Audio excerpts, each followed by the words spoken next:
तर लोकसभा निवडणुकीनंतर जय पवार आता ऍक्टिव्ह मोडवर असल्याचं बघायला मिळत आहे। सलग 2 आठवडे जय पवार हे बारामतीच्या दौऱ्यावर आहेत। बारामतीत पक्ष कार्यालयात नागरिकांच्या समस्या जाणून घेत आहेत। यापूर्वी युगेंद्र पवारांनी शरद पवार गटाच्या कार्यालयात नागरिकांच्या गाठीभेटी घेतल्या होत्या।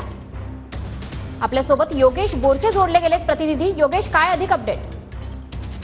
मनशी, लोकसभा निवडणुकीनंतर दोन्ही पवार बारामतीमध्ये ऍक्टिव्ह होताना दिसतात। एक तर अजित पवार यांचे पुतणे युगेंद्र पवार, तर दुसरीकडे अजित पवारांचे चिरंजीव जय पवार, हे दोन्ही पवार आता बारामतीमध्ये नागरिकांच्या भेटीगाठी घेत आहेत। त्यासोबत त्यांच्या समस्या सोडवण्याचा प्रयत्न करतायत। कारण मागील आठवड्यात युगेंद्र पवार हे बारामतीतल्या शरद पवार गटाच्या कार्यालयात बसून त्यांनी नागरिकांशी संवाद साधला होता। तर दुसरीकडे कालच जय पवार यांनी सुद्धा राष्ट्रवादी काँग्रेसच्या कार्यालयात बसून नागरिकांच्या भेटीगाठी घेतल्यात। त्यांच्या समस्या सोडवण्याचा त्यांनी सुद्धा प्रयत्न केलेला आहे। त्यामुळे एकूण जी बारामतीच्या राजकारणामध्ये ज्या चर्चा सुरू झालेल्या आहेत, आगामी विधानसभा निवडणुकीची तयारी या दोन्ही पवारांकडून सुरू आहे की काय, अशा पद्धतीची चर्चा या राजकीय वर्तुळात सुरू आहेत। कारण यापूर्वी जर बघितलं तर युगेंद्र पवार यांचे बारामतीमध्ये बॅनर्स लागले होते भावी आमदार म्हणून। तर दुसरीकडे जय पवार सुद्धा या संपूर्ण बारामती तालुक्यामध्ये फिरताना आपल्याला पाहायला मिळतात।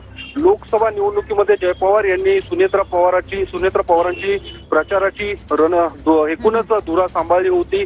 त्यासोबतच युगेंद्र पवार यांनी सुद्धा सुप्रिया सुळेंच्या प्रचाराची धुरा सांभाळली होती। त्यामुळे आगामी काळामध्ये त्याच्यामुळे पवारांची पुढची पिढी आता राजकारणात सक्रिय होताना आपल्याला बघायला मिळते, बारामतीत फिरताना दिसते।